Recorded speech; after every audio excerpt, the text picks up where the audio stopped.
नमस्कार बंधु मैंने स्वागत आपण मानक BK study IQ YouTube channel को। आज डिस्कसन करवा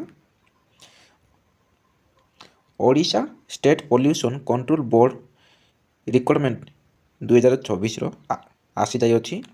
पोस्ट हूँ आमर ग्रुप बी एवं ग्रुप सी पोस्ट आसी डिटेल डिस्कसन करवा। आपने वीडियो को शेष पर्यंत देखो, स्किप करूँ ना, स्किप कले कि आपने जानीपारे ना। प्रथम 113टी वैकेंसी बाहरी। शेष तारीख हो 11/2/2024 फेब्रुआरी मास 11 तारीख। जदि आपण मैंने व्हाट्सएप आरटाई टेलीग्राम ग्रुप रे जदि जॉइन होगा चाहते आपण मैंने मोर डिस्क्रिप्शन रे लिंक अच्छी से जाकि जॉइन हो पारे। बारंबार कहूँ मु 113टी वैकेंसी बाहरी। Odisha state pollution control board requirement 2024 group B एवं group C post state pollution control board तरफ SPCB तरफ ओडिशा गवर्नमेंट डिटेल वैकेंसी देखा।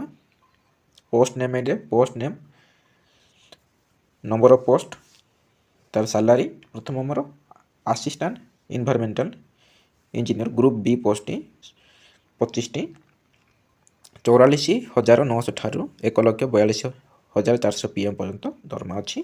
सेपरी असिस्टेंट अच्छी environmental scientist group B post तार 15टी पोस्ट तार मत सेम सैलरी अच्छी। सेपरी senior scientific assistant group B 5टी 35 starting. Junior laboratory assistant group C 28टी। Accountant group B junior accountant group C एपरी पोस्ट तलक तलक सब अच्छी तार आपने वीडियो को स्टॉप करके देखिपारे। एजुकेशनल क्वालिफिकेशन देखिए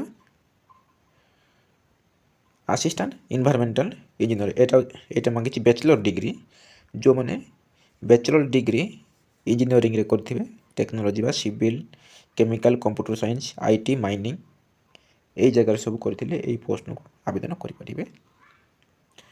assistant environmental MSc chemistry geology geophysics statistics life science environmental engineering यही जगह जदि जो मैंने PG करते पोस्ट को असिस्टेंट इन्वायरमेंटल साइंटिस्ट पर आवेदन करें।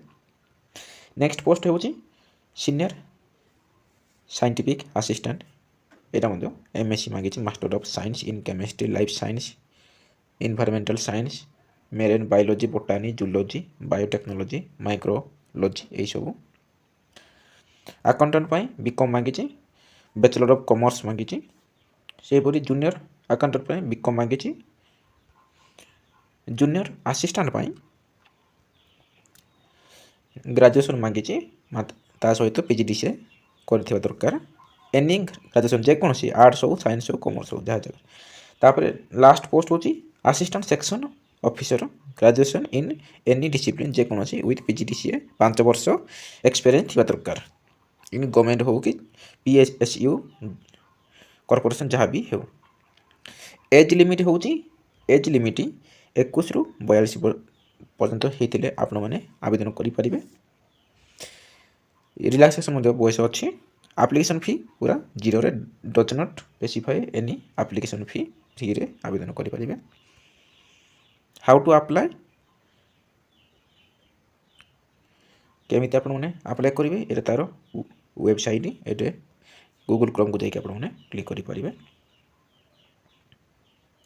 लास्ट डेट हूँ 11/2/2024 ऑनलाइन एप्लिकेशन स्टार्ट डेट हूँ 21/1/2024।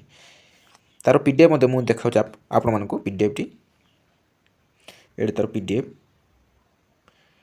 आप जेकोसी जॉब अप्लाई करने चाहिए प्रथम PDF देखिए एवं तार डिटेल चेक करेंगे।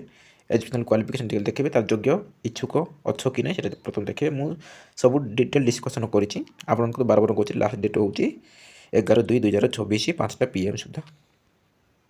ये तार सैलरी डिटेल डिस्कसन करी SC UR टोटाल पोस्ट तार लेवल सब डिटेल तार ये क्वालिफिकेशन मेंशन होती एटे सब कैटेगरी अनुसार सब एटे यूआर एससी सब डिटेल एटे सब मेंशन एसटी मान सब एटे सब कैटेगरी अनुसार सब डिटेल मेंशन है ग्रांट टोटल होची 113 टी मु कहिची आपन को एटे थिला गोटे job state pollution control board Odisha तरफ यहीपर जदि आपण वीडियो पाइबा चाहूले वीडियो को सब्सक्राइब करतु एवं पाखरे थिबा ऑल नोटिफिकेशन को दबाई दियंतु जहाँफल कि सर्वप्रथमे आपण निकटरे यहीपरि जॉब नोटिफिकेशन वीडियो पहुँचो सिलेक्शन केमती हम प्रथम सीबीटी हम तापर पर्सनल इंटरव्यू हो जापर डिटेल रही नेक्स्ट वीडियो देखा